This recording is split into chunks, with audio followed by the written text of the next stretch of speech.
So to talk more on how big, bold this budget would be in 2026, I have an eminent panel joining me to talk about their expectations and their key wish list. Aditi Nair, Chief Economist at ICRA, Dr. Jayajit Bhattacharya, who's President of the Center for Digital Economy Policy Research, and we also have Mr. Ajay Bakka, a very well-known market expert, and Executive Chairman of OPC Asset Solutions. Thank you so much, all of you, for joining me. Aditi, let me start with you. One is, of course, the macro numbers, and then, of course, we get into the sectors. But I want to start with the big numbers there. You know, many feel this is Goldilocks moment for India. We've got the right GDP numbers, we've got right inflation numbers. Of course, a record FII pullout is a matter of concern. But how do you see India's fiscal math measuring up this year? So, thank you so much. Let me start with FY26. We are not expecting a fiscal slippage.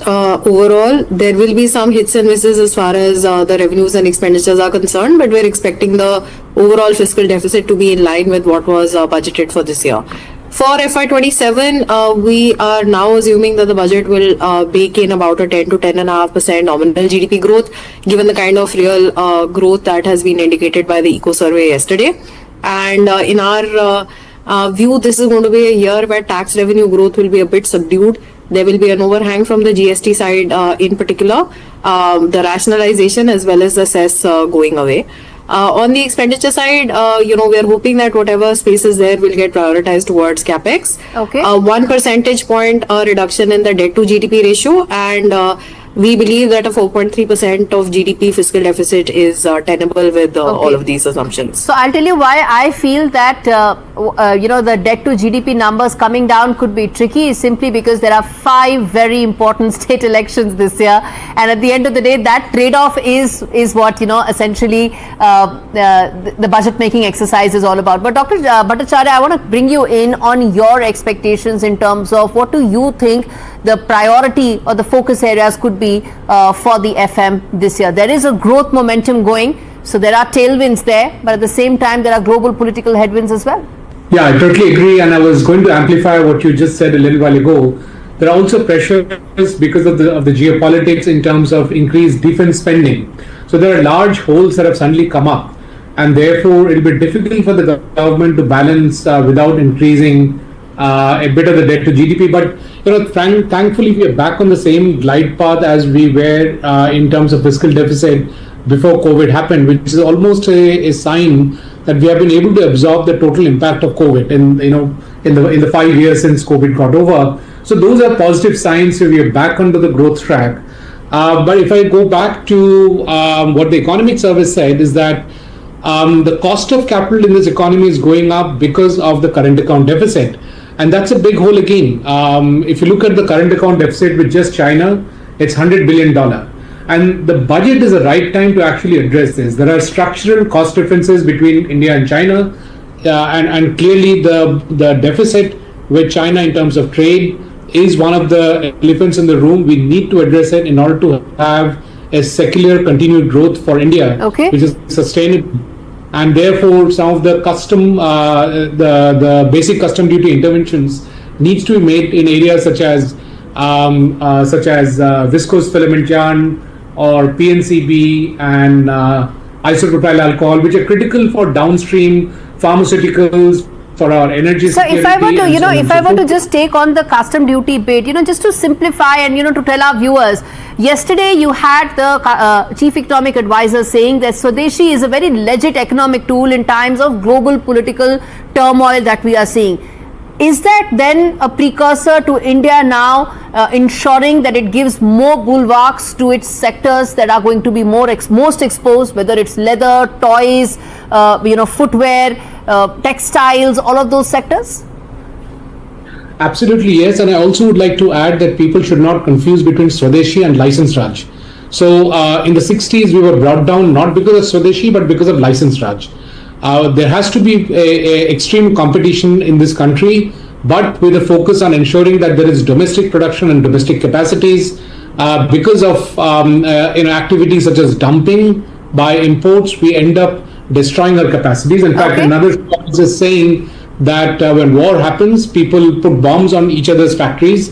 But what is happening now is adversaries are bringing down their prices so that the factories become unviable and therefore the capacities are getting destroyed without throwing.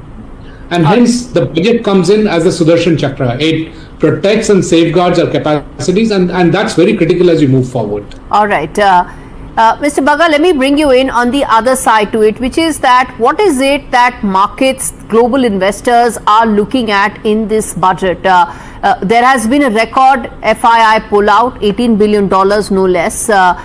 We have a rupee that is under pressure. And that, of course, adds up to our overall economic math. But from a larger point of view, what is that big thing that global investors are really looking for in this budget?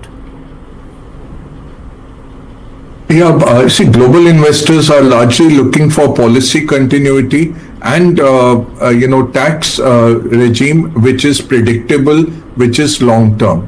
The other thing that has really led to the Indian market's underperformance has been the relative overvaluation of India, the lack of pure play AI companies. So even though emerging markets outperformed last year, emerging markets as a cohort were up 34%, we saw India underperforming, and we saw consistent FPI outflows. Where did the flows go? They went into China, into the new age Chinese companies. It went to Korea. Korea is basically a two-company market. If you look at the performance, 73% up for the Kospi last year was largely because of Samsung and SK Hynix. So it was a semiconductor AI place and Japan. That's where the money went. So that I don't see it getting addressed in the budget. I would say we missed a bus in 2019 when first time the Trump tariffs came up. China unleashed a 35 point program of 35 things that they had to get self-reliant or not reliant on the US economy for. They have delivered on that. We sat thinking that we will be able to negotiate our way through.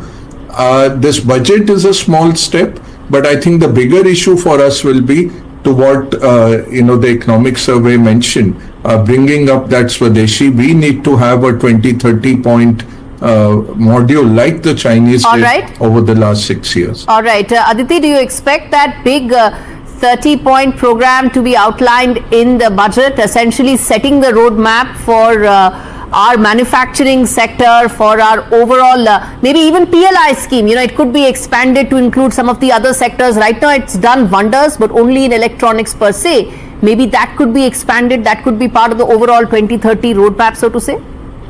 Sure, it could. I mean, see, in the budget, anything, any reform or any policy that needs to have an expenditure outlay needs to be put into the budget.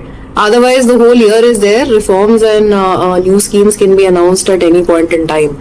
The budget itself doesn't have to be the only day on which all of this is brought in by the government. Here, I think, coming back to what I was saying earlier, there is a target to reduce the debt to GDP to 50 plus minus 1% in a few years, and looking at where bond yields are, looking at where we are fearing the overall government borrowings are going to end up next year. I think it will be very important for the government to show a reduction in the debt to GDP ratio. Otherwise, yields could go up further. And to simplify it for our viewers, Aditi, you're making a very valid point, but just to very simply, put this out for our viewers.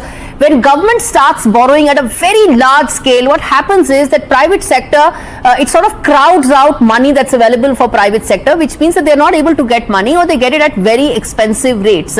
This year, the borrowings are likely to be about $17 billion. There could be about $12 to $13 billion add for states as well. So $30 billion is a very large amount that Aditi is referring to in terms of how it has a larger impact. But Jayajit Bhattacharya, I want to bring you in on two aspects which I think are very important and could be reflected in the budget.